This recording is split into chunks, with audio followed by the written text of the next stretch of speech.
Good morning and welcome to Gunner Short and Chakra News Weekend Podcast. Today we're going to discuss future air wars. And we have with us Air Marshal Diptendu Chaudhary and of course Sandeep Unnithan and I. At the outset, let me hand you over to Sandeep to take the whole story forward. Morning, gentlemen. Sandeep, take over. Morning, Jan Shankar. Air Marshal Diptendu, absolute honor, privilege to have you with us here this morning. This is a show that Jan Shankar and me do every morning at 9 o'clock. It's so good to have you here.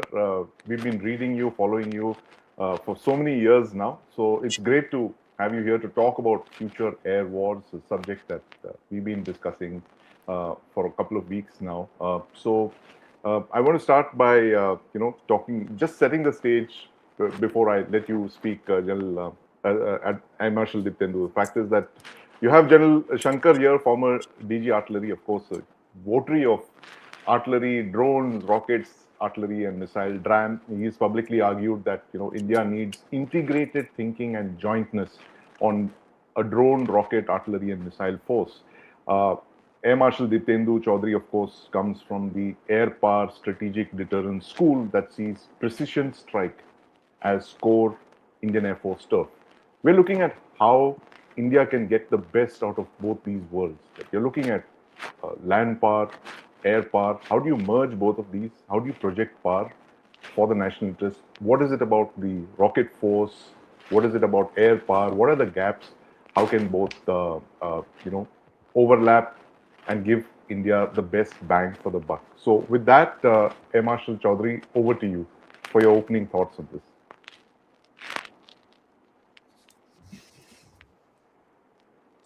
Thank you, Sandeep. A very good morning to General Shankar and you as well, Sandeep. I mean, it's wonderful to be back amongst two people who I follow pretty regularly. I mean, and I don't follow too many people, frankly. But it's wonderful to be back with both of you. And yes, I think what you brought out is a very relevant aspect. And, suddenly, let me put it this way. I think in the Indian security construct, I think it's in the recent years. And in fact, we have been watching the role air power has played the world over. And frankly, from an Indian context, I always argue this, that probably we had a synapse in our memory, connect with what air power does for the larger strategic construct. Because let's face it, the large serious employment, no holds barred employment was 1971. Yes. And Kargil was also a very extremely restrained and constrained employment with a very, very specific, clear role. It wasn't an all-out employment of air power. But what we have seen in the world over, and first the Russo-Ukraine conflict, which sort of spilled over and seems to be no logical end to it. And then we've had Iran over, Israel and Gaza. Then we have had Israel and US against Iran. And we found a whole lot of changes in the way air power has been used from the conventional legacy approaches that we have had in all these years. Man fighters, man bombers, certain amount of standoff and then stand-in attacks where, actually you flew over the targets and carried out attacks.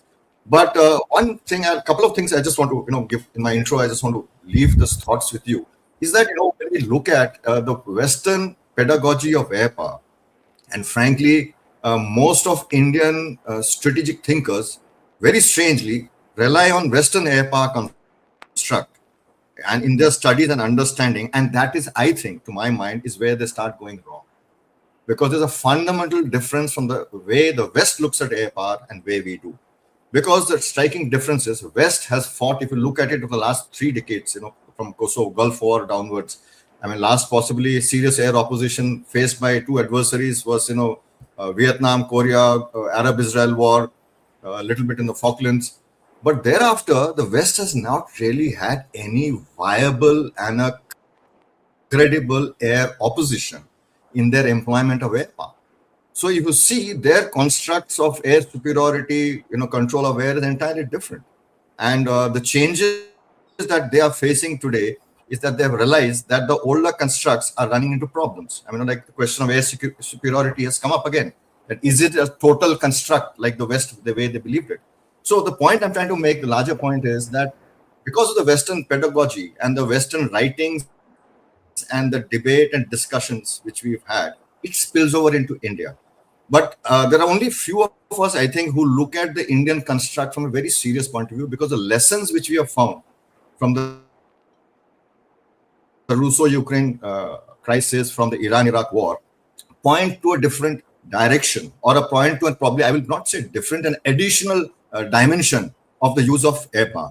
And some of the constructs are being challenged. And my fear is that from what I read and hear all around, because people tend to not go into the depths of it and read the peripherals, a lot of lessons are being taken from there, which I think do not really apply, and we should be careful and must be more gauged and nuanced in applying those in Indian context. So we'll discuss this along the way. But I think today, post there has been a revival of air power in the Indian construct, which is a very good thing. 2 points I'll just end with. One, which is something which we have discussed earlier, that I firmly believe that the air power is a very significant element in this nation's deterrent. And when I say deterrent, the national deterrence, conventional deterrence, an important aspect we need to bear in mind that offensive air power is what deters an adversary. The fear of being hit and hurt is what deters someone from attacking you, rather than your ability to defend yourself. So I've always argued this, that from a deterrence perspective, it's all about offensive capabilities. Now that offensive capability from the air, from land, or from sea, anywhere. So we can discuss this along the way, I think. Absolutely. And when you said that, when you used those words, offensive air power, Marshal Chaudhary, I was reminded of the conversation that you had in the Chakra studio as you were leaving. You said, one of the biggest bane of our strategic thought is that air power is almost always offensive in nature, and our thinking has always been very defensive. So there's a conundrum here that when you have a political mindset that has been pretty much defensive for the last 8 decades, how do you factor in offensive air power? It's always almost the last thing to arrive on the scene. It's not the instrument of first resort, but I think that is changing. I think in the last couple of years, we've seen that with Balakot and, of course, with Operation Sindoor, where you saw air power being used in conjunct with artillery, and precision artillery was used for the first time as well. And that's why I want to bring in General Shankar. General Shankar, this Operation Sindoor kind of laid the template for what we saw in the Iran-US war as well. This entire thing of how Iran used missiles, drones, whatever they had to kind of create an arc of, shall we say, an exclusion zone all across the Gulf, region. They kind of expanded horizontally, vertically. I mean, is this the future of warfare that we're seeing? Well, thanks a lot. At the outset, I must agree almost 100% with what Air Marshal Diptendu Chaudhary has said. We have to understand air power in its new dimension. And we have to understand it in our context and apply it in our context. And our context matters most. It's not the Western context. And we are in a nuclear environment, completely nuclear environment, right? It imposes constraints. Then that's the first operational paradigm in which we live. The second operational paradigm is that, look, we live in a twin kind of a situation. When I say twin situation, you still have 3,200 kilometers of LAC, where you have to put boots on ground. You still have over 1,000 kilometers of the LC, right, where you need boots on the ground, right? So that is 50% of your operational paradigm. And those guys have to be supported, sustained, whatever you call it. The English doesn't matter. But for them, if there's a problem, you need close support. And that's a different kind of a thing. It's probably the closest we say, the conventional, the old kind of warfare. The new thing which is now opened up, thanks to Operation Sindoor, Russia-Ukraine war, you see the, even the Venezuela affair, and, all these Iran-US, what's happening now. is the rise of the non-contact kinetic warfare, where the front line has vanished. It is the, you are attacking people each other in depth. You're talking of horizontal escalation and all that. Okay, now that has been completely dominated by air power. This thing, and it's completely an air battle. How it is a air, what is the composition of that air power is a different story. We'll come to that. So that is now gaining ascendance. I won't say ascendance, importance, right?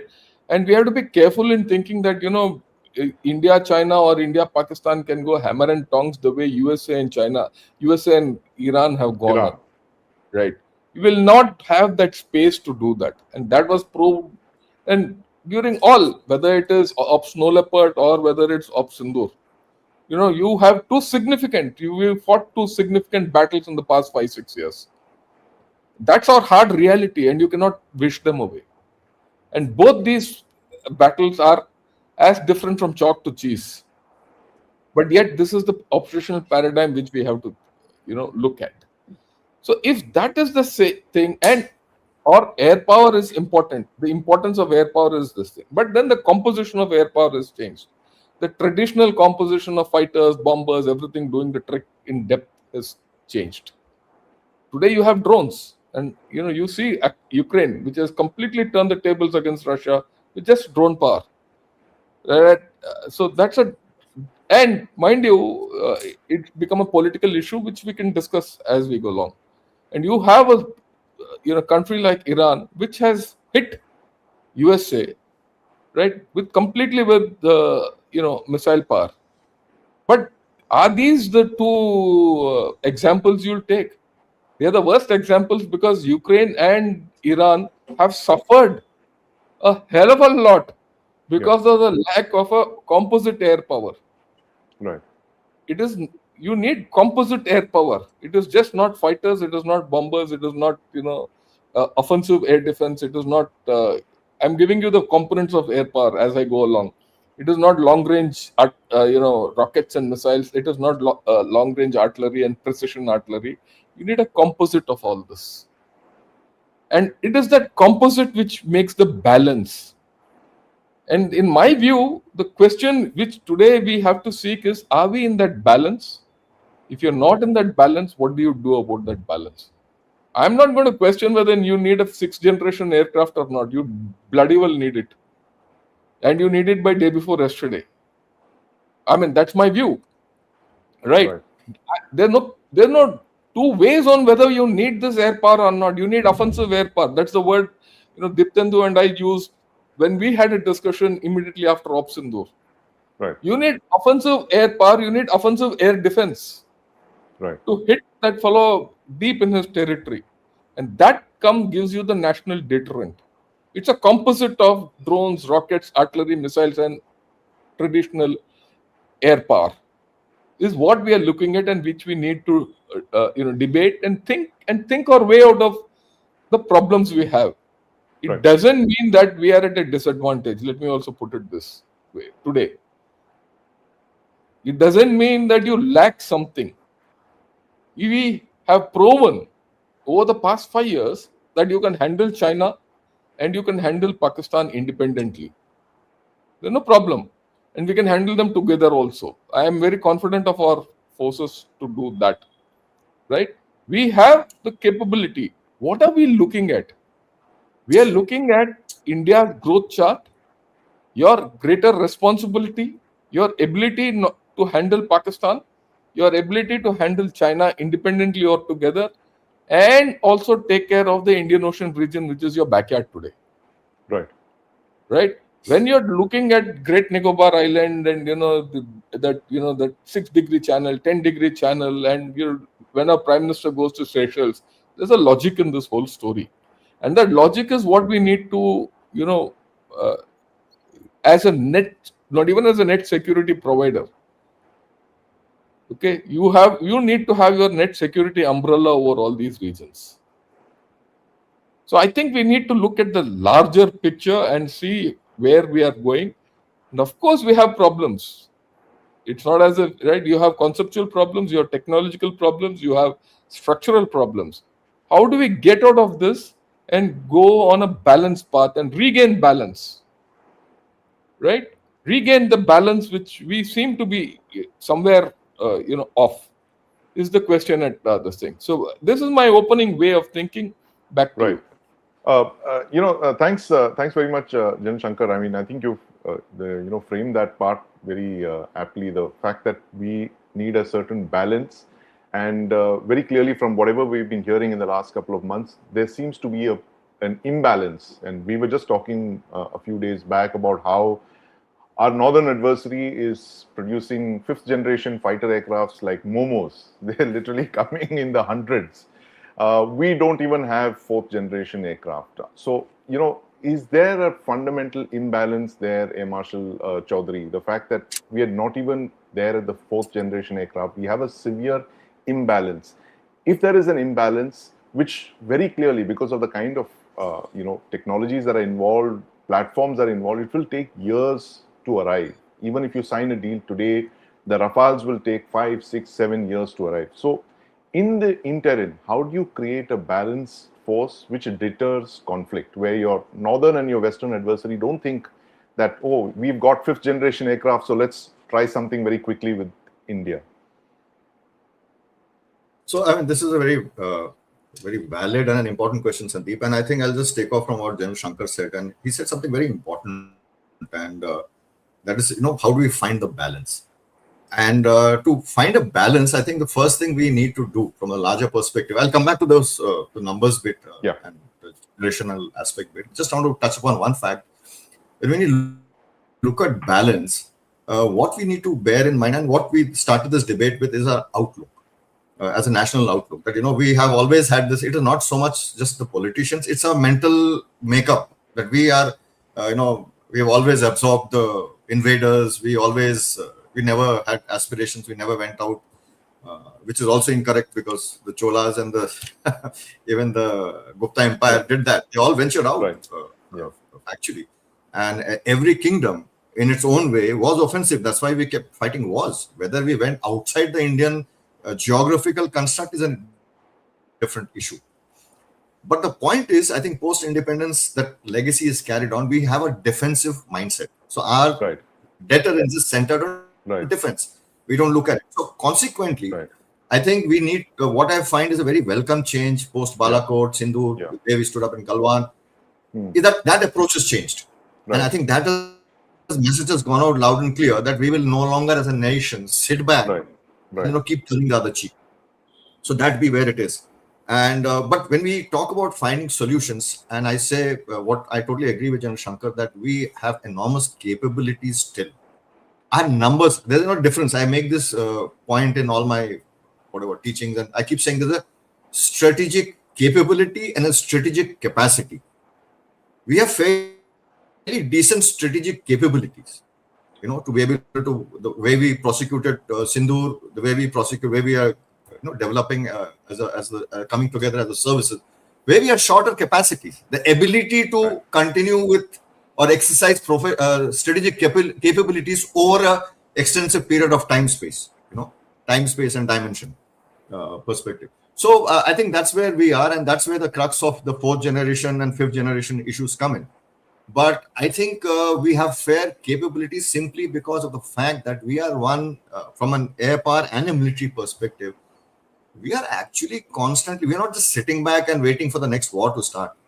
Please bear this in mind that I think I can say this for a fact, and I'm quite sure it's the same for the Army and the Navy because we exercise together in a lot of occasions. We keep at it. We keep our professional capabilities up to speed. What happened in Sindoor is not something which was worked overnight. We had killer drones for over 2 decades, almost 2 decades. We had integration started a decade and a half before that. We had started getting in long-range vectors well before, and we bought a wider variety post-Balakot. We networked, we do have our own kill chains as well. I mean, though we don't talk much about it. So my point is, the services have kept pace with whatever they have and whatever they could manage within the budgets, within the technology available to keep the nation safe and secure, that should something arise, Yes, we will not be found. We may be found in capacity in the long term because that is where we need to strengthen. But we will most certainly do a fine job of it, and that is how we have proved ourselves. So there is no doubt on that. But the challenge comes on how do we grow as the three services, because earlier, let's face it, our capabilities were limited. General Shankar is a master of everything to do with firepower and artillery. Look Yeah. at how artillery has changed over a period of time, and the kind of research and development which was done under his guidance. I know the kind of shells and future we are talking about. So that technology now brings in areas of overlap within the services. Problem is, from my perspective, and this is purely my thought, that in the services we are still a little insular because we are worried about relevance of the services in the future, because we are seeing technology coming up at a fear. There's a fear in everyone's mind that will the services, can we today get a robo army entirely? I don't think so. So there are some harsh realities in the Indian conditions which we need to bear in mind, that unlike the West and unlike the two examples which I think General Shankar brought out very aptly, that they are probably the worst examples of how war fighting should be. Right. Ukraine hardly had an air force; it went out of business. Iran didn't have an air force by choice. I mean, not by choice, by default because of sanctions. They couldn't By improve the compulsion, air force. by sanctions. That's right. Compulsion. So they chose an alternative path. Right. What drones and standoff targeting is happening in Ukraine wasn't Ukrainian plan from the beginning. It is a necessity which is they were forced into that situation. So they adapted, Right. and they adapted well. But is that an example we will take? Because we have two adversaries who have strong militaries and two strong air forces. And as he brought out, they are nuclear as well. Right. So the dynamics here are entirely different. So the Right. point I'm trying to bring here quickly is that, like a simple thing like long range standoff precision strikes. Yeah. Importance, most certainly it's come back. But no contact warfare, I get worried when we talk about it in our context, because all our border challenges are full contact situations. Today, can you think that by striking each other in our depths, the borders will get realigned or we will come to a solution of a victory? I don't think so. Because that is something, force on force will be there. Boots on ground are immensely important. I get worried when I read pieces that post that Iran war is an example, the boots on ground are not required. My God, in our context, that's the most No. important thing available. So I get worried when even the army starts talking long range, no contact warfare. I don't think so, because our combat mass, Yeah. war fighting mass capability is still conventional. Right. And if we get into a serious confrontation, from a skirmish, it goes up the escalatory scale. Conventional forces, conventional capabilities will have to come in, because we don't have, no country can afford high-end precision capabilities, which is extremely technologically intensive and expensive. To have the entire inventory on that, you can't win wars on that. So that is the essential difference. On the issue of the balance, I think one of the few things we need to do here now as the three services, we need to step back. I think we got obsessed by this theaterization because that is work in progress. To my mind, that is a given. That is something which is going to come over time. What shape? Let time, circumstances evolve it into something which India needs, and not on premises from other wars, older models, external examples, and older thought process. So I think what is very important here is that the services need to work out a little more on capabilities of roles. Who will do what? How will we coordinate what are the, let's say in the northern borders, what is the key issue here? What do the services bring to the table here? All three services. We probably need to, now that we have worked out theaterized zones or probably areas, geographical areas, we need to focus that in that geographical area, what do we do? For example, today you have depth targeting capabilities. You have long range. Army is seeking. I mean, there's a lot of thought on the need for a rocket force. Yes, because you need long range firepower. But the question is, how much? How much can you, by pure long range firepower, coerce an adversary like China to see to your border and territorial issues? So these are the questions we need to deal with. So we need to work out the roles, who does firepower at what range, what capability, and importantly, bring all the effects together, coordinated in a time frame, in a manner when the entire force application is done in a very, very holistic and a focused manner, not as a episodal issue. Right, right. Absolutely. Very, very important points there, Marshal Chaudhary. And I want to quickly go over to General Shankar. General Shankar, we've been discussing this rocket force for a couple of, episodes now. It's a subject that's very close to your heart. And I remember one of the first discussions we had, you spoke about how it has to be integrated with the Air Force, that it cannot be a standalone force. It needs integration because there are capabilities which come in, which the army doesn't have, which only the Air Force has. So how do you deconflict this kind of, today you're looking at a thing where you have Air Force has BrahMos missiles, the army has BrahMos missiles, Navy also has it. Air Force of course has two versions of it. It's the only service with two versions of BrahMos missiles. How do you deconflict targeting, to ensure that these effects, achieve your war objectives? Yeah, we have to understand uh, how things have changed with the, an operational scenario. Let's look at the northern adversary, because that I think is the more complicated Right. thing. Like what the Air Marshal said, you still hold ground for 3,200 kilometers. Yeah. Okay. So if you hold ground for 3,200 kilometers, you need to project your air power in the near battlefield without fail. You need that. Okay. Now the thing is, if that is the case, then you need near firepower. The today's near firepower, you can do it with drones, you can do it with rockets, you can do it with artillery, right? Right. So you need to maximize those. That's when you free. And mind you, okay, let me also put one thing in picture. That one of our problems today, why we are discussing this and all, one of our problems is that we have dwindling air power capability in terms of Yeah. our fighters, Right. right? Because at one end you're going to your air capability, your fighter capability, it's only fighters. I'm not talking of lift capability, tactical lift, all that. That is different. You have, they're going down, the squadrons are going up, and new ones are not going to come up. There's a clear gap of about 8 to 10 years, right? So if you need that growth, that's the off balance. That's the thing. Now, if you need to this thing, okay, how do you optimize this? What punch you have? You have punch. How do you optimize that punch? So then you need to free up this air force to do certain tasks in the depth. And to free up that task, you need to beef in or build in air power in the near through other methods. And that today you have with drones and rockets. Okay, there's no doubt about it. That's the first part. The second part is, say with the adversary like China, you need to operate in depth. Now, the depth has two layers in this, which is as it is coming up. See, the fact is that though our situation is different, the Chinese and the Pakistanis are also going to learn whatever they have learned in Iran and in Russia, and are going to apply it here the way they feel like, right? Already people are saying, what if we might have a two-tone kind of a situation where we are engaged on the LAC and Delhi is being attacked in depth by long-range missiles. Okay.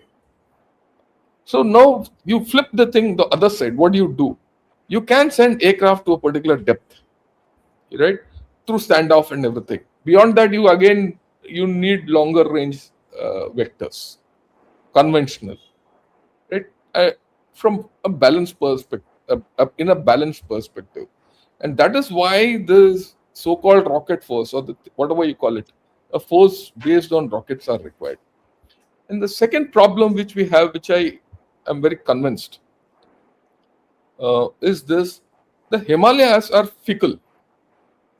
We are 3,200 kilometers across the Himalayas. Aircraft can't operate always.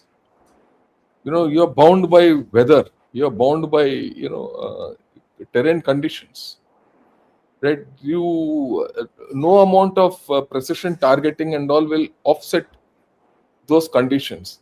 So what happens when those conditions exist? We don't know these days. There's no operational, window that you could do it only in August or September and things like that. Today it is 360. It is a around the year affair. So what do you do then?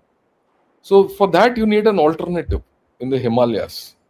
So to think purely about fixed wing aircraft going and hitting is going off balance. So how do you imbalance this today for the next 8 to 10 years?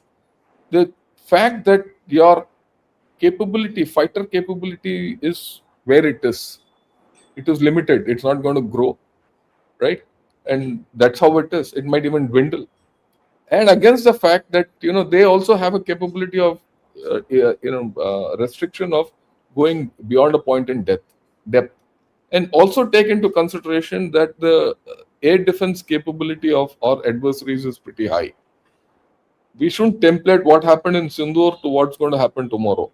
Let's go understand that the air defense or the environment is going to be intense and dense, right? So that means you need to have options, and which means that you need to have a balance. You have to redraw the balance between what the Air Force can do and what your long range vectors can do, and you need to mesh them together. So what does it tell you? The sum total of all this is, and with the capabilities you have capabilities of rockets and missiles today. You have to maximize on them. This is a capability, national capability, which you have latent, right? Vis-a-vis another capability which you're struggling. Let's be frank, you're struggling to develop that national capability one way or the other for whatever reason. So how do you balance this?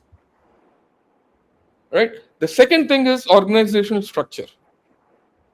Now, the organizational structure, like you rightly said, someone in his wisdom at some point of time, decided that Navy should have BrahMos, Air Force should have BrahMos, and Army should have BrahMos for certain roles. That role definition has to be clear.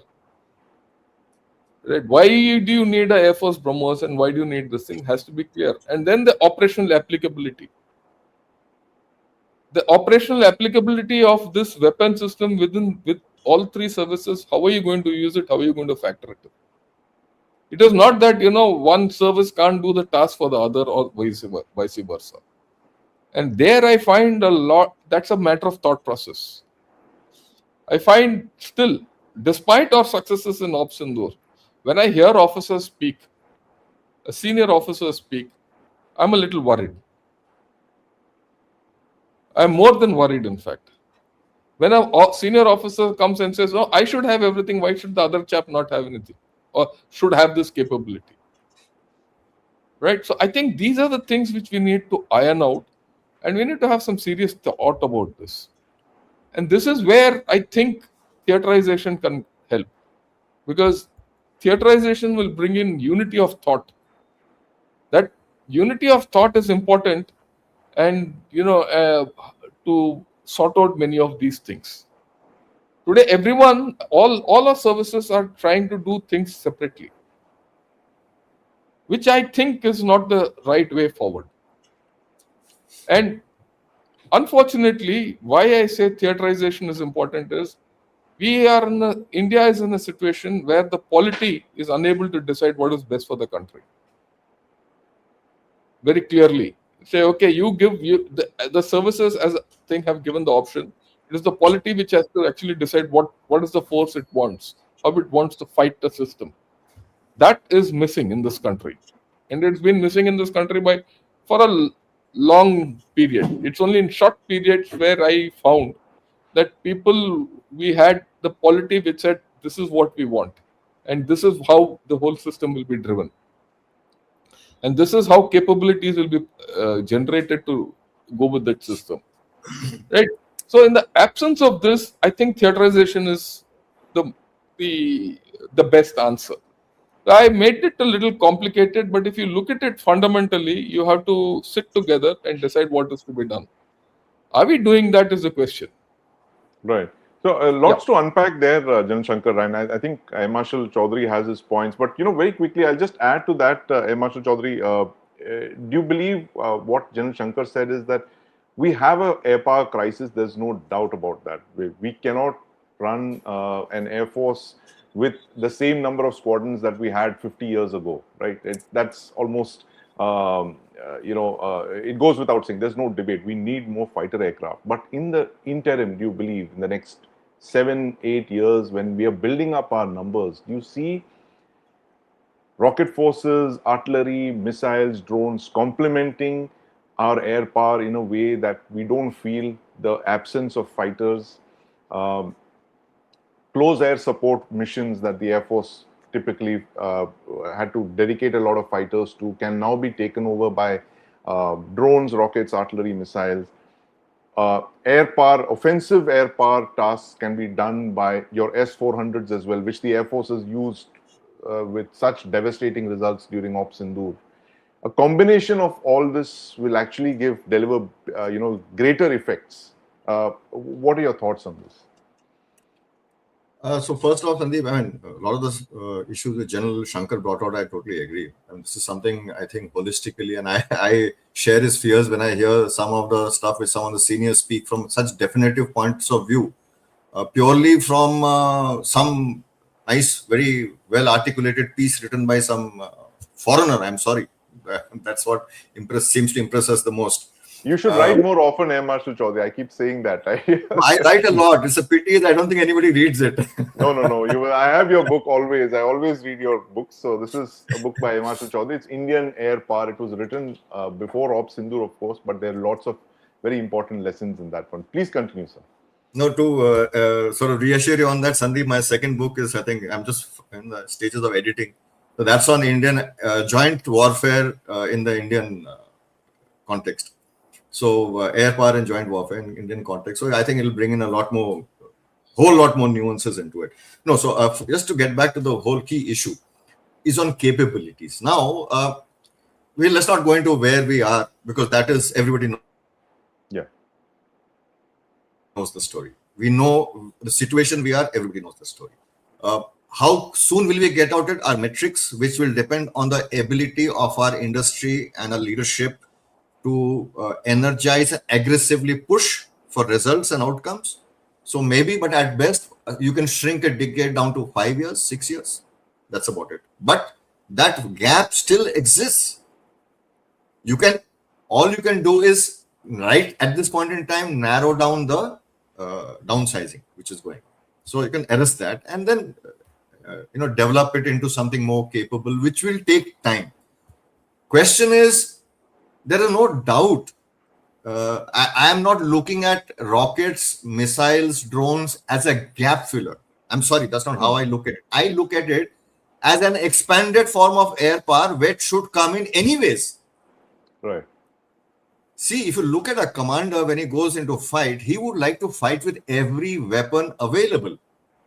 I'll give you a simple construct. If you look at an old typical Indian, let's say a Rajasthani, Rajput warrior, or a Japanese warrior. You had a bow and arrow for real long range. You had a spear for mid ranges. Then you had the long sword when you're fighting with an adversary at a distance. Then you had short swords, because when the fight got closer, you couldn't use a long sword and maneuver it effectively. And you had finally a dagger for real closing. So my point is, a warrior mind or a mentality, and when it comes to national security, you want to have every possible capability available. But the defining factor is the budget and who owns what core competencies. Okay. So I have no issues, because I understand every service today will want to expand its reach and capabilities into fighting. My only concern is that our real challenge is not so much of depth as how much will we fight in the closer and the intermediate spaces, especially with the northern adversary. See, there's a very interesting aspect I want to highlight here. Wars of Ukraine, Iran, these wars, Gaza and Israel, there has been no issue of targeting the nation inside depth areas. Right. In all our wars, we have not seen that as yet. That is a factor which is not coming into our war. So now it is on the maturity of these three protagonists to figure out, is that a norm for tomorrow? If that becomes a norm from tomorrow, then I'm afraid we have reached a level already of an escalation matrix, which is bound to increase because more and more cities and depths get targeting, the things get more, it's a different situation altogether. What you're saying, Air Marshal Chaudhary, just for the benefit of our viewers, is that Air Marshal Chaudhary is saying that until now, Indian cities have never been attacked by the adversaries. We have not attacked their cities in a way that we are seeing now with in Gaza, Ukraine, in Iran. But you're, of course, worried that tomorrow this could well happen, that you could start hitting commercial targets, you could hit refineries, data centers, all of those facts that we have been seeing in the last few months. See, the challenge is here, it's not so much that we would wish to target a civilian space or anybody, or they would like to do it to us. I don't think any military does it deliberately as the first shot hit a city. Okay, these things get escalated and reach a point. But the point is today, proliferation of strategic target systems in urban spaces has grown. You mentioned data centers. They're in the middle of cities. They're in the middle of urban spaces, populated areas. Now, moment you want to take out, and these are essential targets tomorrow for war fighting in the future. So when you start targeting them, there is bound to be collateral. There is bound to be larger damage and destruction in depth areas, which has never happened before. So is that going to be an one? So I'm just saying it brings in a whole lot of complications into what the future war fighting is going to be like. I don't think it would serve in any of the three players involved here in their interest to get into a level where it's a free for all, where you're targeting each other's depth target systems and strategic target systems. But you cannot wish it away. They are viable target systems and they are adversaries with whom we will have this issue with. So my question today is that warfare in the Indian context has taken on a wider scale. I'm afraid you can't box it down that only this is likely to happen, or we will only train or prepare for this or force structure for this. So there is a huge challenge here. Now coming into the air power issue, see, when you can do depth targeting, I'm just saying this, like when it comes to rocket forces and drones and going in, those kind of capabilities of long range missiles and long range drones, which can evade air defense, go depth, and are also not available off the line. They will need research and development, tremendous amount of it. So what I'm trying to bring out is that there has to be parallel development. My concern today is that in this obsession and the present day, the enthusiasm I see for drones, and which seems to be a little uncontrolled because everyone is just talking drones. We shouldn't take our eye off the ball in the development of other critical capabilities. Drones are a passing phase. At a point, they will become normative. They will have different ups and downs and different kinds of drones because they're a wide range. They will each find their logical niche. Some will be advanced, some will be jettisoned along the way. But they will be there in the future in a more advanced and capable, but in niche manners. But there are other areas which need focus. Aircraft is one of them. But beyond just aircraft, it's also not only just rockets. When you talk about rockets, you need accurate seeker heads, accurate systems, propulsion systems, guidance systems, navigation systems to put it into an aerial platform. So there are enormous areas. So it's not either this or that. My only concern is don't get locked onto, okay, this is not coming, so let's fill it up with this in this period. No. Please keep going all along the way. You cannot fill the air power gap with just drones and missiles. It's impossible. Iran did it to its detriment. Right. US and China will never replace their manned fleets with just drones and missiles. Yeah. Look at the expansion. So look at the future. While we understand that the survivability of manned platforms is an issue, but my argument is manned platforms like a soldier on the ground or a sailor on the sea is on the sea is a man or a woman in uniform paid to fight. There will be losses. You cannot fight a war which is only standoff. At some point, your combat mass has to force stand in. Himalayas he brought out. It's a huge challenge, but the terrain itself provides a lot of tactical solutions. And trust me, the Indian Air Force has been working on this for the longest time because we've been focused on who the adversary has been, right from Gagan Shakti days. That is the time we first took the first focused adversarial training at a level. And the lessons are phenomenal. I mean, we can't talk about all that here. Right. But the point is, while we may not have the ideal solution, and I don't think there's ever an ideal solution, but on that older logic of what our generals and air marshals have said in the past, that we will fight with what we have, most certainly we'll fight the best way that with what we have. Yes, we need more to fight more effectively.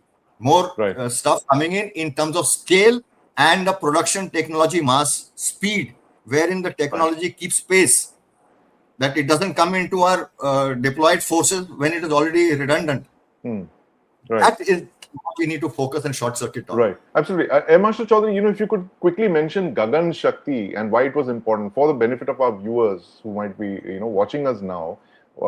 Just a quick update on why it was so significant in terms of the Air Force, that you were planning a multi-front air campaign. Okay, I'll just see. It's because the reality of it hit us long back. I mean, it is not something new that we are talking about. Air Force has been facing this depleting numbers for the longest time, decade plus. So we changed our orientation and warfighting approach and thinking. See, the advantage Air Force has, we can adapt our doctrines and warfighting processes much faster and quickly than the other services, because our technology induction and absorption gives an expanded capabilities, which becomes a change in CONOPS, like a long-range missile. The longer the range, the longer the standoff range brings in a tactical application change from the past. But you don't do away with the stand-in approaches as well. So it's a mix. So what we saw in that war is the first time we had this whole issues of older fleets, numbers. Could we generate that kind of mission rates? And we found we had mission rates to spare. We couldn't exploit the planned utilization of each fighter per day through the night. So that's a phenomenal. We flew some 9,000 plus sorties in some ridiculously short fighting days. This was 2019, if I remember correctly. Gagan Shakti Absolutely. was 2019. 2019, 18, 19. I'm also a little iffy on that, honestly. Right. I mean, I didn't prep for this one. So, but the other thing what we did is we realized that how can we fight an adversary in a terrain, which is overwhelming. We knew that air defense construct which is coming up there. Right. We knew those issues. So it was on hardcore planning and aspects, which we said, okay, on stated capabilities, what can we do and what can we do? And we found that air power would play an enormous role in sustaining and supporting our ground surface campaign, whether it is just holding the line or carrying out limited offensives. It was a very important aspect. And it was the first time I think the Army and the Air Force came on board to realize together that Air Force provides enormous capability to cut off his logistics at the intermediate depths. And that was the criticality which came in. So a lot of stuff came out of it, but that was at a point in time. Right. Don't think that we have used that as a template as we are carrying on. For example, we learned a lot in Kargil. Yeah. We applied that in Gagan Shakti. We applied that. That's why when Galwan happened, the speed at which the Air Force spun up was because we had learned our lessons in Kargil and knew exactly what to do.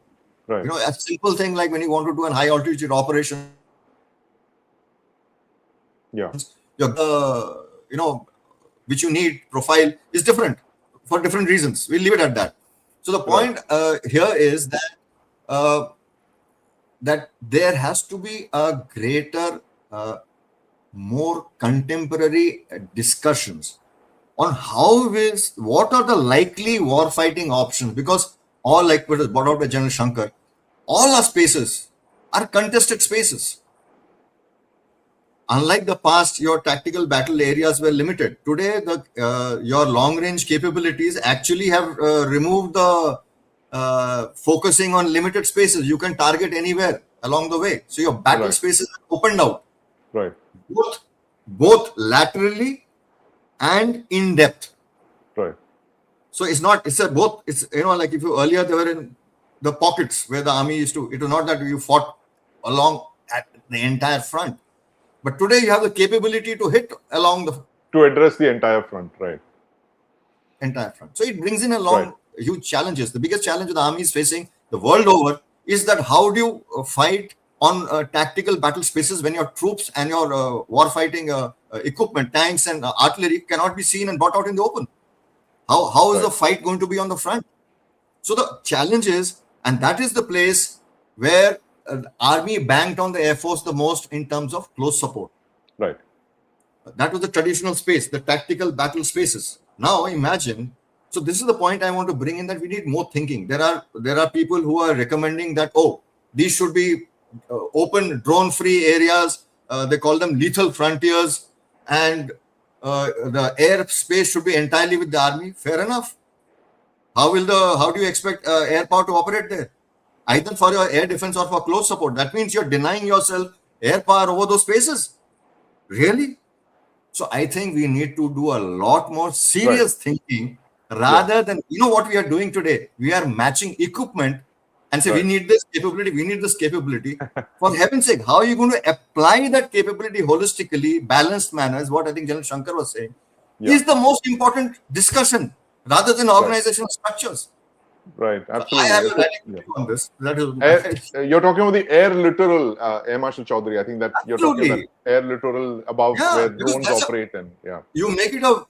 See, there was somebody else also mentioned that the tactical battle spaces, airspace over it, and has always been with the army. I'm afraid that's an incorrect assessment. It's a recent piece which has come out. It was never that.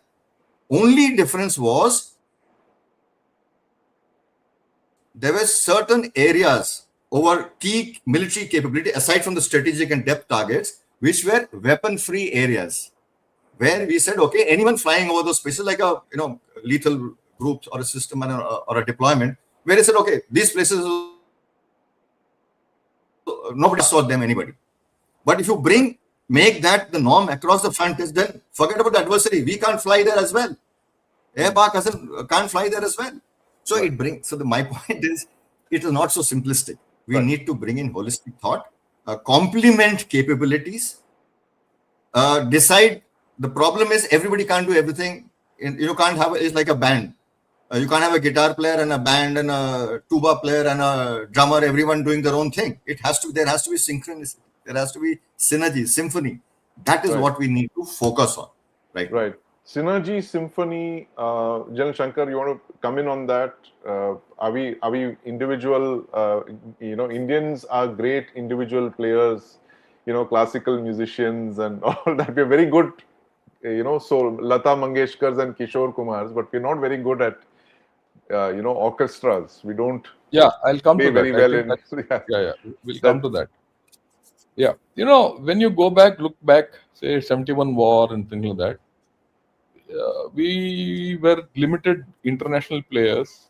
We had limited aims. We had limited thought processes as a nation and as forces. We operated well together.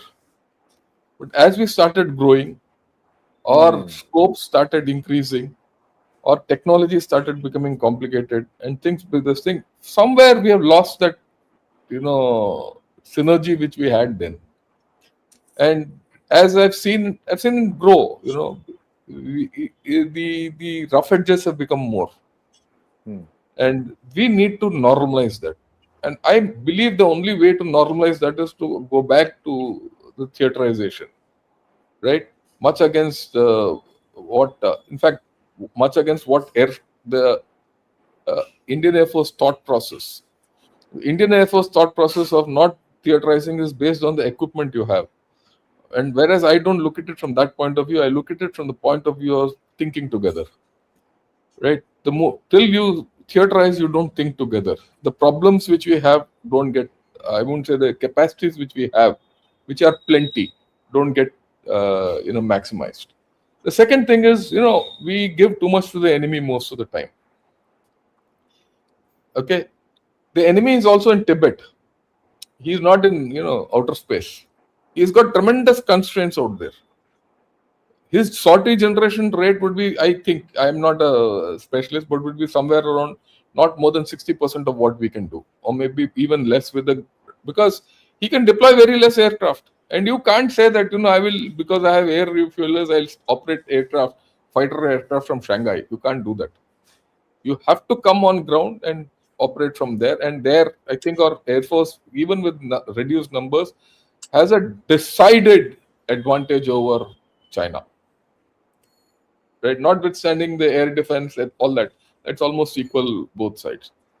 The, the next important thing, again, I get back to terrain, is, contrary to what people think, China doesn't have depth in Tibet.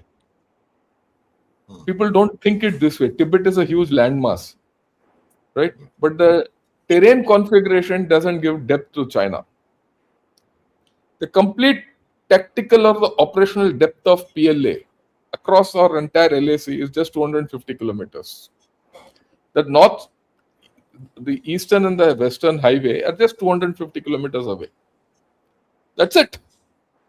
If you can concentrate your firepower along this entire 250-kilometer zone across the LAC, China is a dead duck.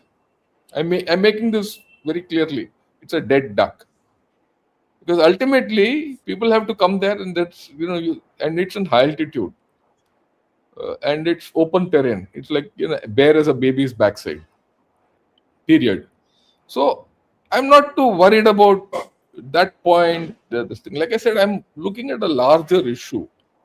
And the larger issue is, I get back to our capacities. We will get around, if you have adequate capacities, we will get around to the fact that, look, we have to work together, and we'll work together. We all will ultimately get to that thing that we'll work together. We did it in Operation Sindoor.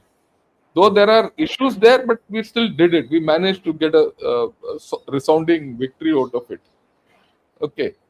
So we need that missing triangle which we spoke of. The missing triangle is building capabilities. Capabilities in increasing our fighter capability. Okay. The missing triangle is, how do you build your Sudarshan Chakra in depth? Yes. Okay. How do you then optimize the firepower which you have? This loose stock, I call it loose stock of this Indian rocket force, is detrimental, because that is building an empire which we don't need. You should use what you have.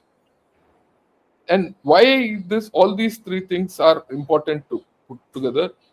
Whatever your problems which are going to happen in the next 8 years, till your fighter stream stabilizers and all that, right? You need it today. You can't wait for day after tomorrow. As your Jaguars go down, you need some long range deep strike penetration capability. And you have an organization for it, you have the capability for it. When you have it, why you're creating another? Where you don't have the money. By wasting money on creating new organizations, can you optimize the existing organizations, or expand the existing organizations and structures, and put that money in something more useful by making a fighter engine or aircraft?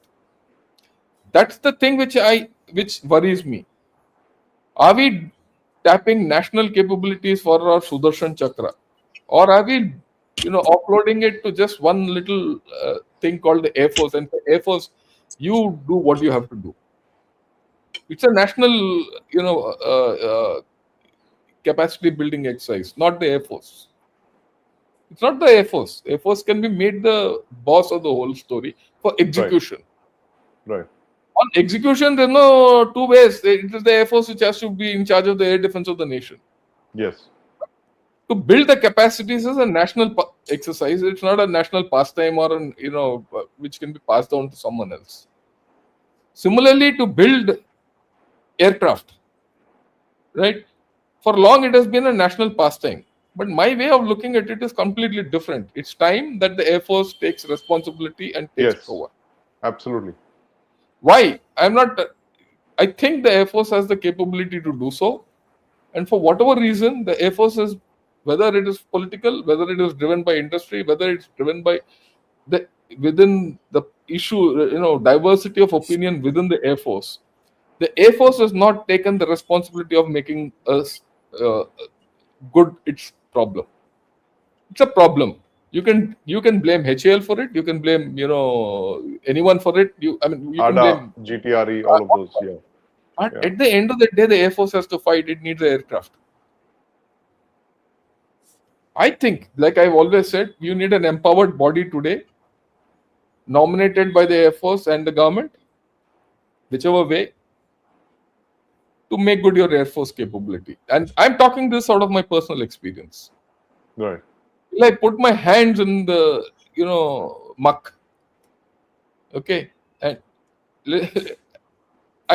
we couldn't transform artillery from what it was to now. I'll give you a thing. 2008, 2009, I was a brigadier. I went to the government to say we want to buy 140 or 150 130 mm guns from Czechoslovakia. And people Right. ask me why. We don't have artillery, so we are buying second-hand guns from Czechoslovakia. And there was one lady who really ripped me apart when I went with that proposal.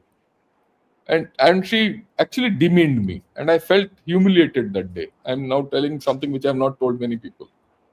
And I decided that day, I said, yeah, this we can't do. You can't be a nation which is in search of an artillery. And that you can't be a nation where you're buying dilapidated 130 mm guns from somewhere. And I took it upon myself. I said, I couldn't care a damn. I'll not take general cadre. I'll not take any cadre. I will have to build artillery back. And today, yeah, you can talk of BrahMos. I'm very happy. You can talk. We can debate whether you want this gun or that gun. The choice is between two guns. That day, the choice was no gun. The choice was a second-hand gun. I see the Air Force in the same situation today. Right? I see the Air Force in the same situation when they are saying, we will buy, old Jaguars from wherever so that you can cannibalize and use it. Mind you, whether they are doing it or not, I don't know. When the Chinese media talks about it, I give credence to this problem. It's come out in Chinese media. Are we in that state? If you are in that state, I think the Air Force has to really take it on itself. I'll Yeah. make a bloody aircraft or an engine, whatever it is. There will be problems. Single crystal blade, ये वो double crystal, वो सब बात की बात है यार. Take it on. I think that is important. Same thing as well as rocket forces guns. You have a bloody beautiful artillery division which can handle all this network. Yeah. When I was a GOC for an artillery division, I found my own army commander and corps commander where their thinking was only to fight the 30-kilometer battle. And I used to tell them, I have a national power of going across Indus and beyond. At that time, BrahMos had a range of only 290 kilometers. I can go and hit across Indus and finish him off. Why? He'll not come near. They were not thinking that way. Now you want to recreate a Indian rocket force, right? When you already have something like that. And then you want to ape what Russians and Ukrainians and Iranians are doing when you have your own thing, which you have a system where you have refined your thought process for the past 25 years. Right? So I think both these thought processes are something which we have are fundamental for us to refine. If you put your mind to this and come out with a clear idea, I think we are well on our way. That's the way I look at it. It's not application. Application will do. Application will do with what we have and we'll do better than what we have done. But it is creating the capability for that application and the structures for that application which worries me. Yep. Right. Back to you. And Marshal Chaudhary, you want to come in on that before we open it to questions? Okay, one quick point, and I Yeah. totally agree with on this because I also have the same thing. And I said there are three things which the military runs on, capabilities that run on. First is money, your budget. Next is the time. You may want a technology. The question is, how soon will that technology come on with your frontline soldiers or the frontline aircraft line? That is the issue. And the third thing is the expertise. So now all these three things matter. We can spend a lot of energy and time on building something which is high on visibility, but misses out the core competence. This is I'm talking about essentially this whole focus towards drones. Now they have a larger application, but there are, like General Shankar said, there are very critical areas which you need to focus on capabilities and build on those, which take time. So for that, and just one point I'll probably disagree with the general here. One is that yes, I mean there's no denying that is one of the issue of theater. Air Force's issue with theater command is the quantum of resources available. But more importantly, it is actually the more decentralized way the Air Force operates in its operational, switches from command to command, because certain capabilities were only common to the entire Air Force, and the same capabilities were servicing all the air commands. So we came out in a much more flatter, decentralized way of operating, where forces are not in being. They can be anywhere, but they are. I keep saying, they are forces in a cloud. From any place, it can go from any from the cloud to any place today. It's not base centric anymore, unlike the past. So that is the other challenge, which I find we don't have enough thinking going on. Because today, if anything, the famous book by, I think, General McChrystal, he said, Team of Teams. He says it's all about flattening organizational warfighting structures so that the decision to, the firing or pressing the trigger is the least amount. And, which we talk about in the essence of warfighting today, shrinking decision cycles, skill chains, and all the fancy words. But the bottom line, what are I looking at? Is looking at fluid capabilities, which is not concentrated. So that is just one thought. I leave it with that, because that's not exactly how army functions. And that's how this is a cultural issue, which I think over a period of time we'll find our solutions. But what the point is, where we need to spend time on, what General Shankar was alluding to, is how will we apply those capabilities, application of those capabilities, getting those capabilities and application, future application of those capabilities is what we need to focus on. Where if there is, like, for example, he talked about strategic targeting, and I get why he's saying that, okay, why should Air Force, because Air Force have a larger say in strategic targeting? Because we've been doing that. It's an art and science. Right. Targeting is not just, okay, find a target, put a cross there and fire it. Air Force targeting is very different. You look at target structure. Is it a concrete structure? Is it a buried structure? Is it reinforced? What kind of target systems is it? What kind of weapon is required? What is the everything, and which platform will carry it, and how many numbers do you need it? So it's a complex planning which we have been doing for years. And the focus has been, for example, you don't hit a oil refinery, you don't hit all the tanks, because they have those capability of self-sealing tanks. So you hit certain core areas. So every target system has weak vulnerable areas which you focus on. So it's a science which is developed over the years. For building a target system capability, it takes time. So the point is, that is one expertise which is resident, rather than everyone trying to rebuild it. So point is, if someone has a core competency, build on that, feed off that, plug into that, rather than trying to build silo-based core competencies, duplicating things. So that, I think, that's a larger lesson.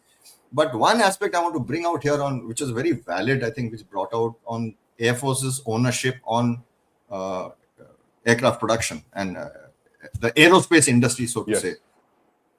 Now, unlike the Navy, which had the advantage of, the way it has proliferated into the shipyards, and they got into those capabilities, and has actually short-circuited and advanced the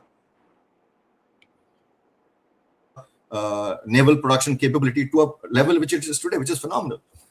Why has it not happened in Air Force? Because Air Force, as a customer, the largest customer, the one who's paid the most, all the money practically, is no way a part of it. We stopped having Air Force chairman long back. Yes. Moment it became a certified public sector industry, it became a bureaucratic architecture by itself under the MOD.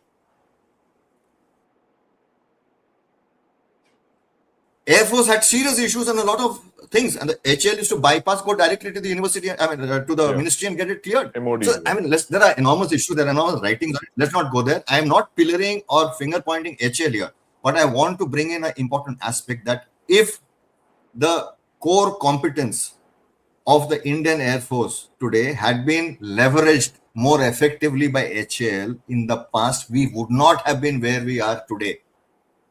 They were systematically kept out of it. You could have only few pilots who would join to fly and some engineers who would join the HAL, not in a holistic manner with the Navy has done it.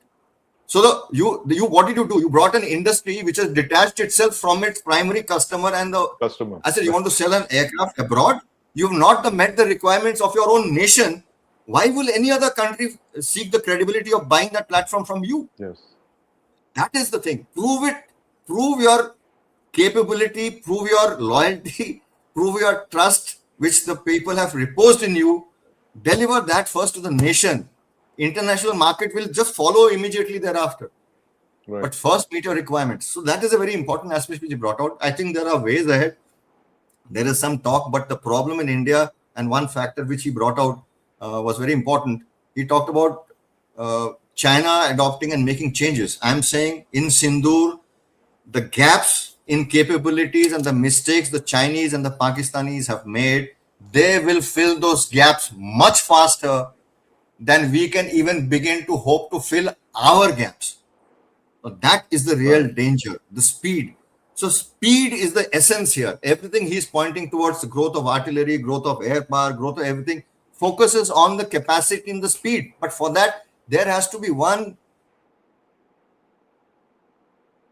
what should I say, ruthless, aggressive drive that ye to karna hi hai. Unless that kind of, drive comes to the political leadership, it will just remain a public sector enterprise, do a government job, carry on. This is national security and things are changing faster at a pace where today I think people are alive to the situation. I think this is a good time for serious changes, policy changes to come in, the greater engagement of the customer. The customer should be God and King here for the Indian industry. I think that is an approach we need to take. Right. And, fascinating discussion. Yes, General Shankar, please. Look, I'll go one step further. It's very simple. There's no customer here. Air Force is the boss. Air Force should be the boss. And I think the time has come. I'm being very blunt about it. Today, the environment is of consensual thinking. I find it actually very, strange that the Air Force chief has to say in public, "Oh, you people have given me a, deadline. We've given you money, and yet it is not met." Right? The current Air Force chief has said this publicly. Yes. And not once. He said it 2-3 times. I find it very strange. Why should he say that?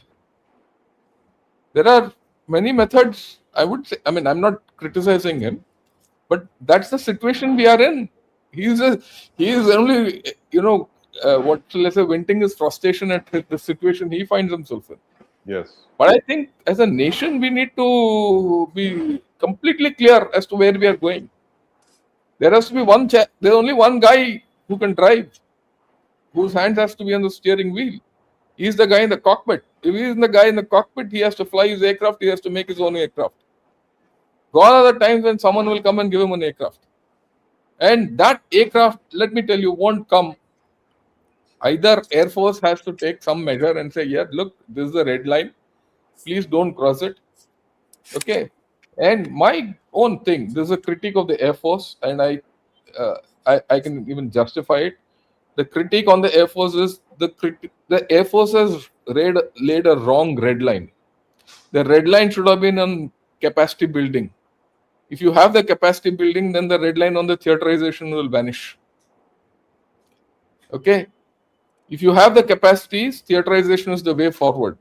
If you don't have the capacities, the theaterization is not the way forward. That's the cul-de-sac we are in.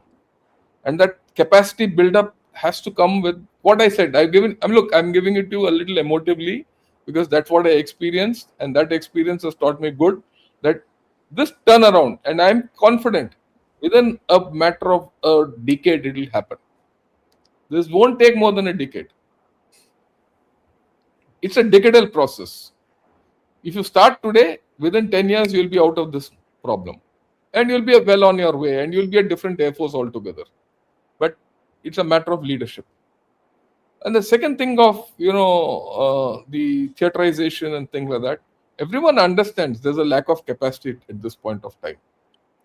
But everyone understands that there are methods of having this lack of capacity, circumvented by having flexibility. You can build in flexibility in theaterization.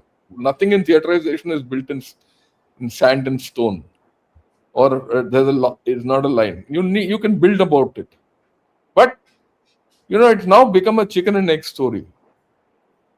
Neither is the chicken becoming an omelette, or the egg is not becoming biryani. We are in that kind of a situation. Is that the best situation? I think we need to look at it, and I think the leadership has to have a long say. And I think our current three chiefs have to sit together and decide, and with the CDS. Right? That's my last take. Anything else? Right. And otherwise, no, absolutely. And very valid points. And it's interesting how we started with air power. We came to the need for the Air Force to drive fighter jet programs. In fact, I just wrote a piece a few weeks back saying that why the Air Force really needs to take over AMCA, jet engine, everything, because otherwise, we are looking at examples like the ATVP, where the Navy took ownership of the organization, created a structure that is, our structure I just discovered is so bureaucratic. We have to run for, you have your financial advisor that literally runs the shows. You have to go, there's a lot of back and forth, very process driven. Whereas in the ATV, I think it is a very different kind of an organization, and they've kind of delivered results. So I think that is one model to emulate. And I think it calls for a service-driven approach rather than any other thing that we're looking at. But General Shankar, I think we should take some questions. I'm sure there are lots. We had a great. Hey, he's got a point. Let him. Yes, sorry. Yes, Marshal. No, I understand General Shankar's concern about what the Air Chief made in that statement. I'll put it a little differently, because what has happened is, at the end of the day, HAL had grown into something much larger beyond the scope of the Air Force. Frankly, it had from a Navratna and became a Maharatna. So it was a holy cow. Let's face it. So the reason probably the Air Chief has brought this out in the public domain is because obviously this didn't gain traction in the behind the lines. Otherwise, this situation wouldn't have been reached. Obviously, there was not enough people and not enough awareness on this. It's only now that people know, my God. Otherwise, the HAL has been made. Look at the stocks. I mean, they got more eye on the stock market today than anybody else probably. There was enormous of money which was parked with them. But they didn't deliver. And Air Force had no handle on it. So possibly it was more out of that frustration and to probably air it and bring it in public domain. Now there's a greater realization.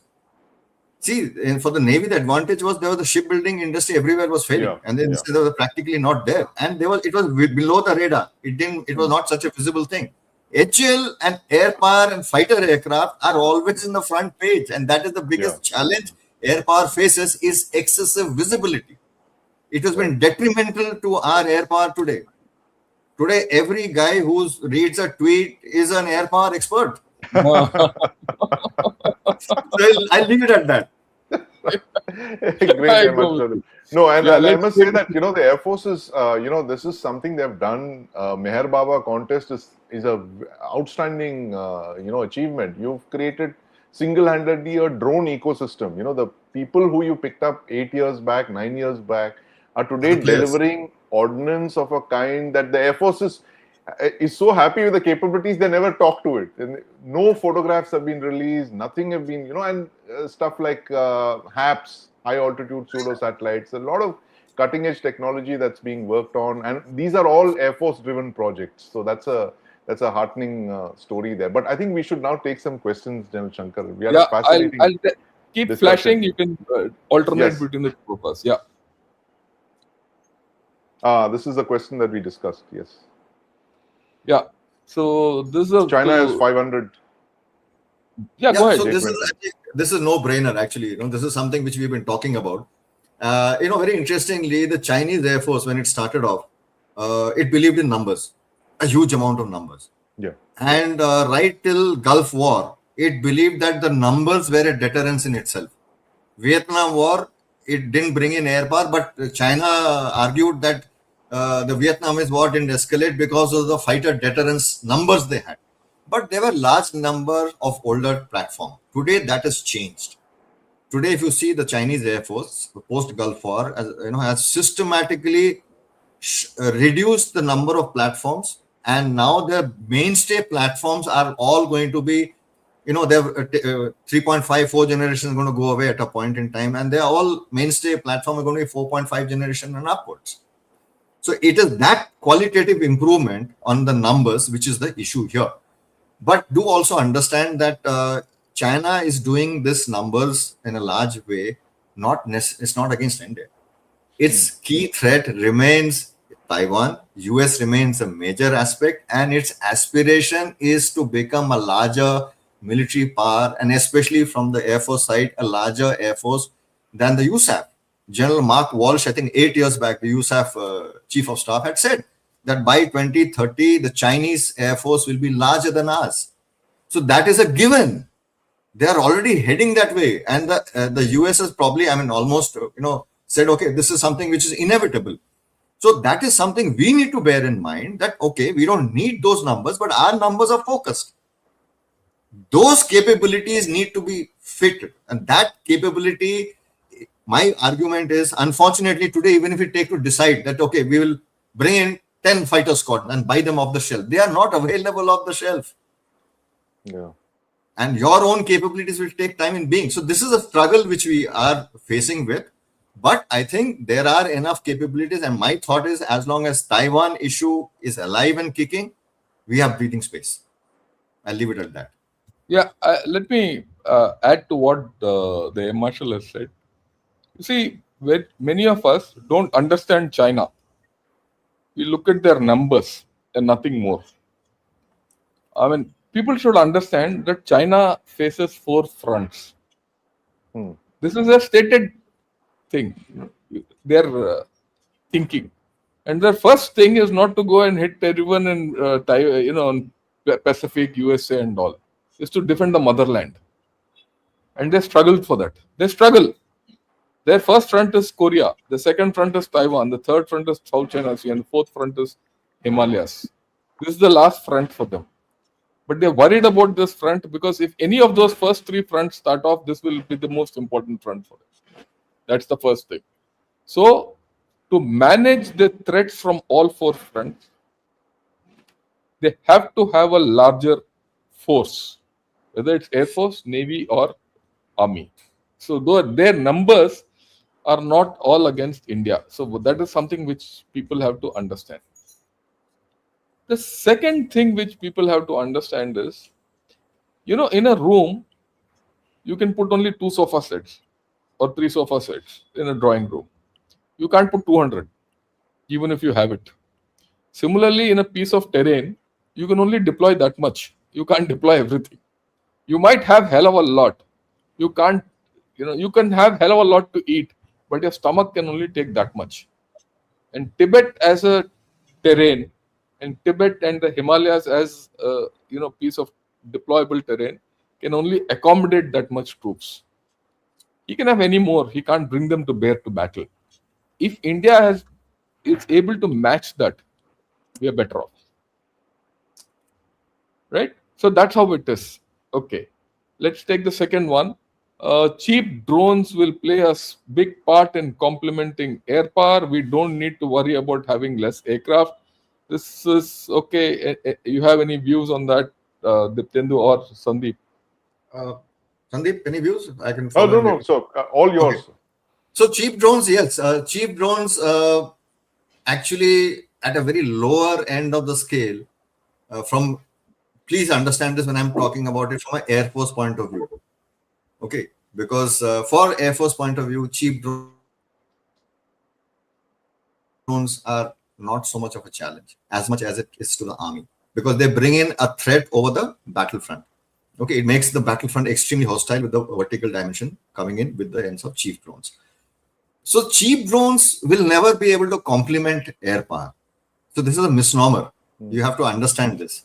Air power is capability. You will need expensive drones, high value drones to do the role which air power is expected to do. All you can have is air power creating better defensive capabilities against cheap drones. But cheap drones itself doesn't, this, we talk about the swarms. Frankly, till date, no swarm has been used in a manner. There was some talk of it having been probably visible in the Iran case, where a fighter pilot had reported to have seen an F-15 pilot who had been shot down, had seen some formations of the drones, which gave lent to the view that swarm drones had come in. But we have not really used swarm drones in the swarming context. What swarm drones mean? We are actually talking about drones in large numbers in a volume of airspace, which is more of a nuisance value. So I don't think these two are even in the same scale of discussion. Aircraft requirement and drones are not really a replacement for each other. So we leave it at that. Right. But I must Yeah, add that the Air Force has put in a lot of money on the Ghatak UCAV thing. I think 10 plus squadrons is what you're looking at. I think you're the only service to have looked at an alternative to manned aircraft in that sense, that, in possibly UCAVs will come in lieu of aircraft. So that kind of capability. I mean, the Army is not going in for unmanned tanks.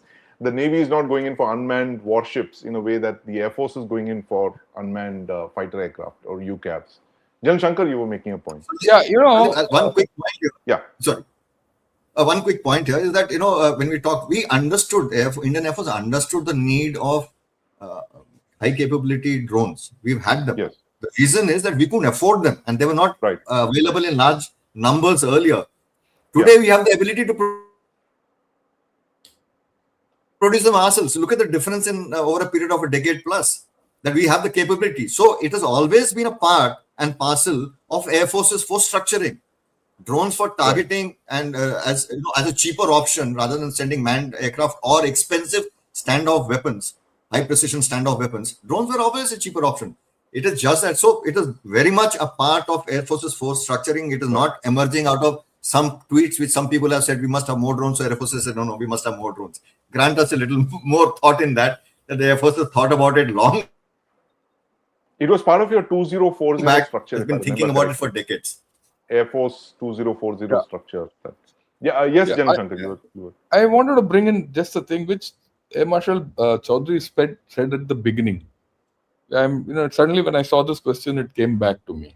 The fact that drones are come, they'll normalize and everything. But there's something which is happening, which also is going under the radar. Counter drone systems. As much as drones are coming in, today a lot of people are working on counter drone systems. Absolutely. And very soon, I know the technologies how they're moving. Right, we ourselves are working on it. I'm working on a counter drone system in IIT Madras. The amount of counter drone systems which are coming in will neutralize and normalize this drone threat to a large extent. What drone threat today you perceive and conceive and feel in this current thing will go down if by an order of about 50 to 60% in times to come. That is something which we have to understand. The second thing is this concept of manned unmanned teaming, which is there, right? Is there prevalent with all three services in different formats. Even that will get normalized over a period of time, because a lot of unmanned stories because of unmanned flying. Okay, so I think we are in for a period of change. We shouldn't focus too much on these issues. We still need to focus on long-term capacity building and not on short-term operational thinking. The operational thinking is dicey because it caters only for the current. The operational capability is the long-term which we have to think as a nation.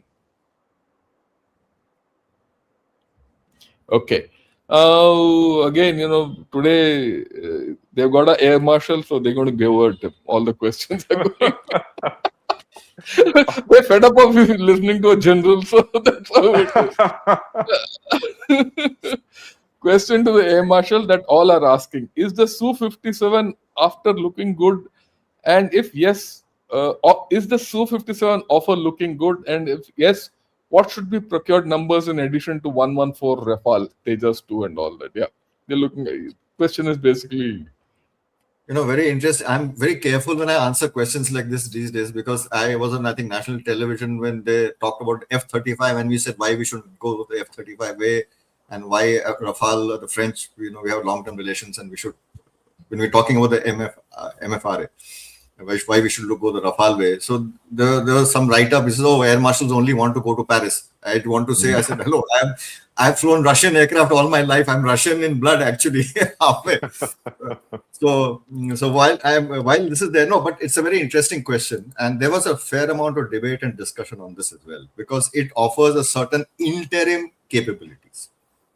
So now here the question is, in a force, when you have this, and I think we established that we are looking at an 8 to 10 year gap, or six, if I'm very positive about it, maybe 6 to 10 year gap in the future, which we need to fill with the numbers. Because in this 6 to 10 years, there will also, as Shankar alluded when he talked about Jaguars, there will also be platforms which will be going out.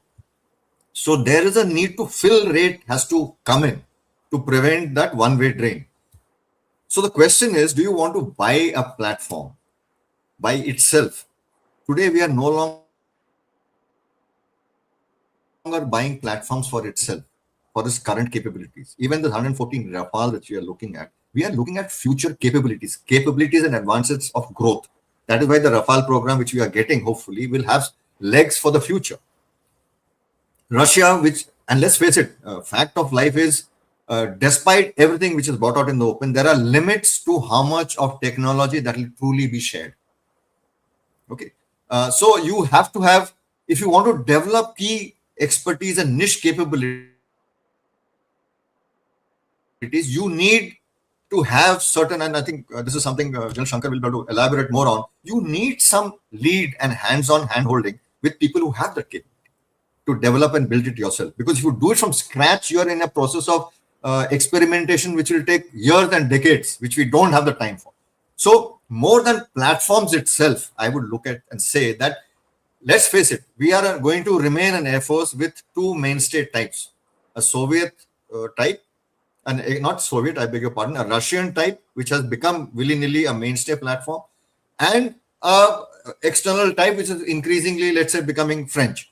Earlier it was British, Anglo-French, now it's becoming French. Fair enough, which is, I think, not a bad deal till we get our own capabilities going. Then the respective proportions of these imports and external assistance can come down. That is a long-term capability, 10, 20 years plus. It's a strategic goal of Atmanirbharta, not a short-term operational goal. So the question is, do we need to get short-term operational goal platforms like a Su-57 in its present capability? I would think that at this point in time, for the number of capabilities which we have, we should focus more on, expanding the capabilities of our mainstay platform, like the Sukhoi. Bring it in with more capabilities, future weapon platforms, more systems to make it more capable, rather than buying a platform by itself and adding on to your maintenance challenges. Because each of these platforms comes with its own infrastructure. You cannot service a Su-57 on a Su-30 rig.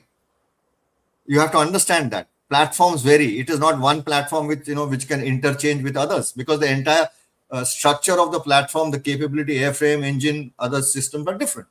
So I think what is important is focus on this 114. Tie up with Russia with a certain amount of capabilities of furthering the life and probably a future development of the present platforms that we have.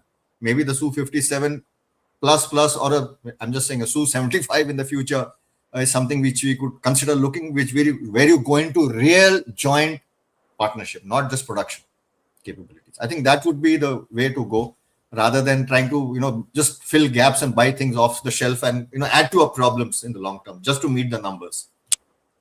Yeah, let me add to what he said.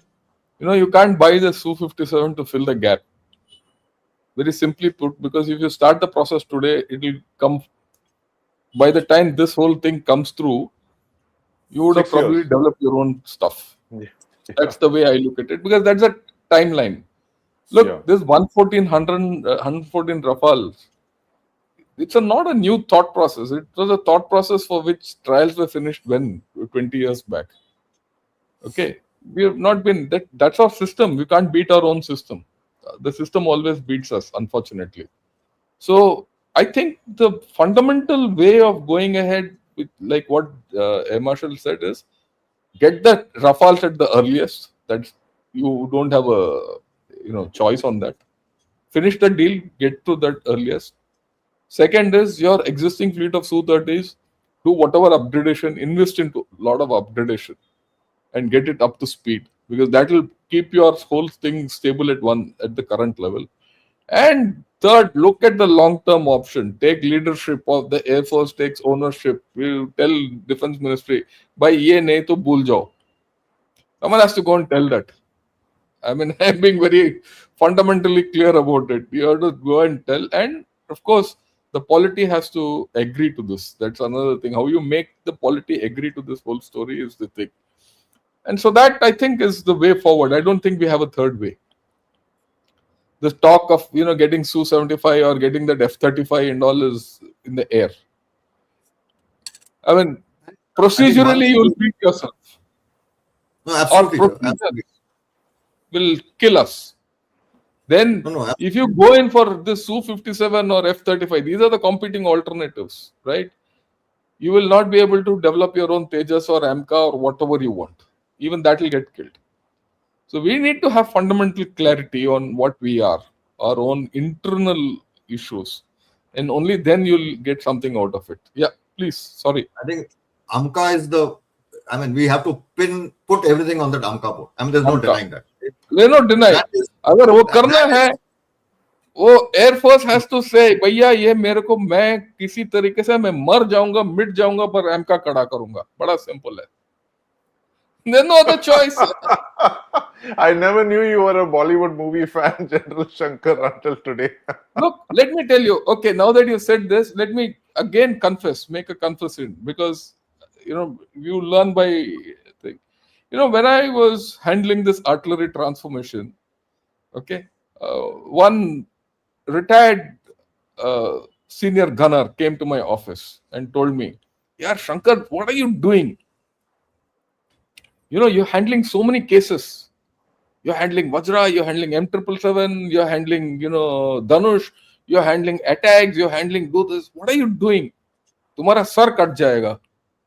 This is what he told me. I said, "Yes, sir, sir kat jayega, par ek hi sar hai, ek hi baar katega, dobara nahi katega, let it be." Okay. And I'm giving you my personal example, honest. And he was my well-wisher. I said, एक ही बार कटेगा, कटने दो. But वो ना sir कटा है, और हमारे पास सारे गन भी हैं, मिसाइल भी हैं, एम्यूनिशन भी है. I want someone in the Air Force to stand up and say, "This is it. I'm looking for that." I think that's the time. I'm not saying that, look, they have to replicate me and put their head on the line. You can do better things. Use that head to do better things. But I think the time has come when the Air Force has to draw its own line in the sand. That's my view. I mean, that's how it is. Yeah. Should we take the next question? Let's take the next question. Okay. Why are we always a reactive force and never a proactive force? If we were offensive, drones would have hit JEM, LED, JUD leaders long back. People surrounding them are not innocent civilian always. Look, we have never been a reactive force, right? We've always been a proactive force. People don't understand this business of proactiveness and reactiveness. Proactiveness doesn't mean you go across the border always. Proactiveness has to be within the border also. What we did in J&K is completely proactive, what we have done. And it depended on the international situation at that point of time, our own polity of that point of time, our own economy of that point of time, our own situation at that point of time. And that is how we have always been seen to be a reactive force. But believe you me, having served in J&K, there were times when I felt that we were, and in Punjab. As a major, I was in Punjab at the height of the Punjab insurgency and terrorism. There were times when we said, "What am I doing? How will this nation be saved?" We have, you could only do it by being completely proactive, not reactive. And I think we have done a bit. So I think this misnomer of being reactive and proactive is not conventional alone. It is subconventional and supra-conventional over the thing horizon. Yeah, your views, please, on this. I have a Yeah, different Marshal view. Chaudhary, you have, yeah. A quick thought on this. I think I quite agree because the fact of it, from a simple air power point of view, what we did in Sindoor was an outcome of being a proactive force. We have proactively kept ourselves current in our technology, war fighting means, and uh, which seemed, I mean, the kind of war fighting where everyone talks about long range precision strikes and all, which are being taken as models from the of the West. We have obviously thought about it in the past, and that's how we could apply it in Sindoor. So we have been proactive. So we react to a certain situation on a scale like this is a different issue because there are a whole lot of issues in war fighting. The range spills over from a no war no peace gray zone to the nuclear. So you cannot have different response. I mean, a common response across the way. It has to be graded and escalated. So when it comes to that, being proactive is a mindset, and I think it is there already very much in our military. That is something I don't think anyone has to be concerned about. But what I'm concerned about in this question is when we say that civilians are not so innocent civilians anyway, we can't take judgment on that. It's a dangerous ground we are probing into because we are a nation which have given enormous credence to prevent civilian collateral. And that has been the driving force in entire Sindoor. Enormous efforts were taken to make sure that you minimize civilian life being lost. So that is something, that is the difference I think we as a military and as a nation are from our neighbors across. So I leave it at that. Right. Yeah. Absolutely. Okay. Last question, Jan Shankar. Yeah. Nuclear attack, what delivery system? Oh my God. You're a artillery and rocket man. I want to know that in case of a nuclear attack by Pakistan, what delivery system they might be using. It's very common. It's well known what they have and what they don't have. Right? They have some nuclear capable aircraft and they have some nuclear capable missiles and nothing more. Right?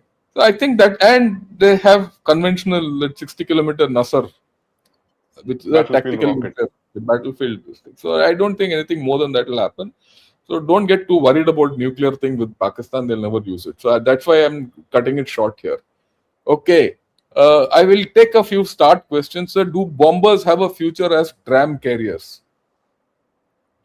Yeah, I think they have. Right. So you can put not artillery or rockets and all. In any case, all rockets. I mean, all aircraft do carry rockets, right, and missiles. So why whichever way you look at it. So I So don't think. yeah, Yeah, so this is I think I mean if you are looking at a survival role for the bombers of the existing bombers in the world, most certainly, but an airborne platform, you have to understand what is a bomber. Bomber carries a weapon which you can employ. Earlier days, bombers had to physically fly over the target system like any manned aircraft or a fighter and drop the bombs. With increasing capabilities, you could do it in more and more standoff ranges, and you don't necessarily need to fly over the hostile airspaces. Now, but there are also certain capabilities which bombers bring with them, which is shrinking over time. That role and space which a bomber has, shrinking over time. Most certainly, but I would think converting bombers, established bombers, into dram carriers is something. In a way, it's already done. Like you will look at the Chinese S6, it carries air-launched cruise missiles for the longest period of time. And so do most of the other bombers. Similarly, even ISR aircraft today have capabilities. The P-8I can carry weapons. The Boeing P-8I, which is there for ISR, can carry weapons as well. So tomorrow, an unarmed transport aircraft can be modified into a drone carrier as long as it operates out of hostile airspaces. So finally, it's a question of where is that platform going to do its role from. If it's in depth hostile spaces, then the platform is under threat. If it is out of hostile spaces, the platform is not under threat and it can launch any kind of payloads, which the DRAM can. So yes, bombers can become, or I would say in a way, are DRAM carriers already. Whether they can be expanded into larger roles of mass scale drones, I would not think not, because a lot of payload and capacity of the bomber is for weapon payloads. So you would have to refurbish the entire lot, which I think is a short-term solution to, we don't know how far these weapons will go forward in future. So Right. yes, in a way, the answer is yes and no. I'll put it this way. So the Air Force is already working on air launch versions of the SUMS, Swarms Unmanned Munition Systems, for air-droppable versions. So that's already happening. Why do we look at tech like engines only from a warfare perspective and not as a core competency in tech required for economic growth? I think we need to. I think you need to take it on as a national mission, right? And look, let me put it, whether you have an aircraft engine for a jet aircraft or a passenger aircraft, it's technology, and we need to develop it as a long-term thing. And this is where I have a problem with our government. And I've been mentioning this. We are the only country which has a air show in Bangalore and an air show in Hyderabad in the same A military year. air show in Bangalore and a civil air show in Hyderabad. Hyderabad. See, unless that convergence doesn't come in at the top, nothing much can change. Otherwise, we should have. There's no doubt. I leave it at that. It's not a matter of the forces, and this is where the problem with our polity is. Our polity doesn't look at the growth of the armed forces in the overall context. Holistically. Unfortunately, Yeah. holistically. Okay. Air Marshal I would Diptendu. bring in one quick, Yeah, please go ahead. one quick thought on this is that when we talk about civilian capabilities, it has been looked at from the commercial civil aviation. We as a nation have not been able to look at aerospace power or the civil aviation or an aviation industry, military and civil, as a holistic national enterprise. Yeah. We've always banked on civilian platforms from outside, purchase them commercial platforms. So willy-nilly, because of our engine issues, it never grew into something, a commercial enterprise. And nor did we think it the reverse, that we need to set up an engine-based structure which would have multiple applications. So I think it has been a challenge of our vision. I wouldn't say vision, there has been vision, but the challenge has been able to translate that vision into reality, because we also had post-independence, we had our own issues of budgets and technology access. Our weapon testings, nuclear weapon testings brought in sanctions which sort of stymied our technological growth in a manner.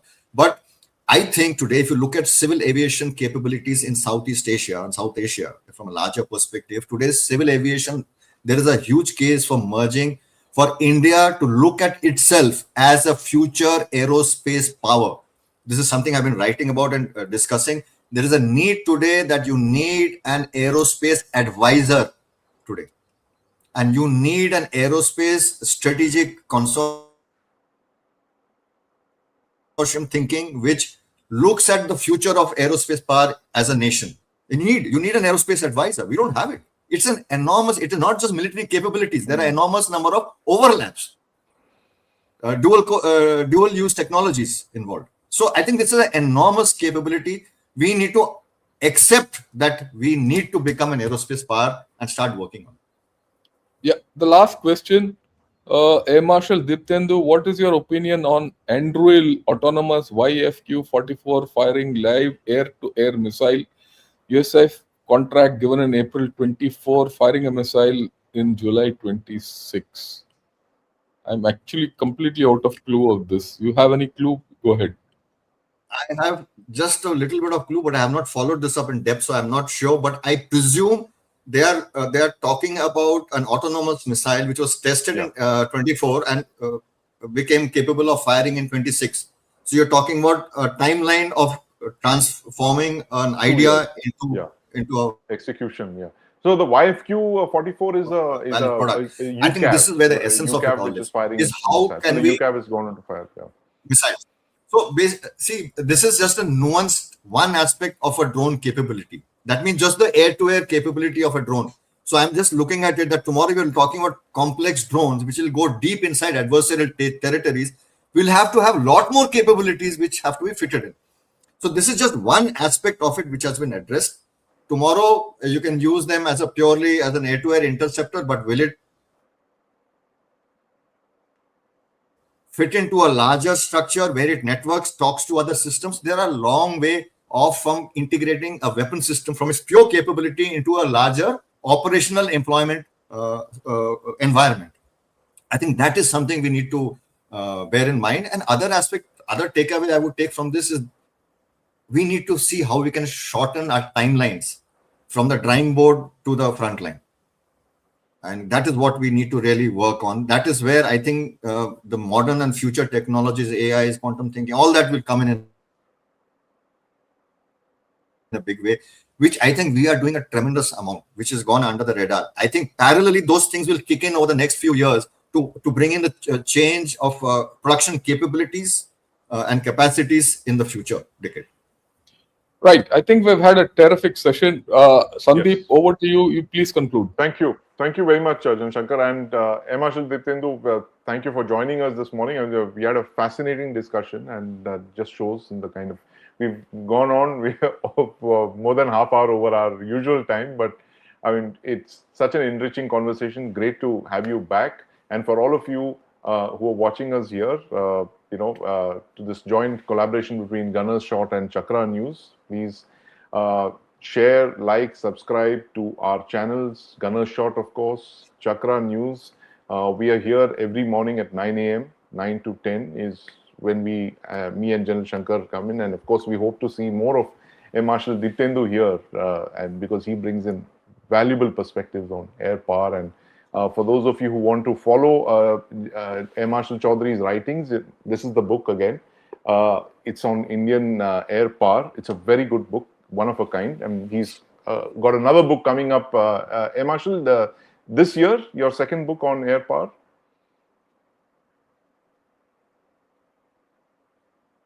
Yeah, a book. I think you'll have to repeat. Yes, your second book on air power is coming out this year, as you mentioned.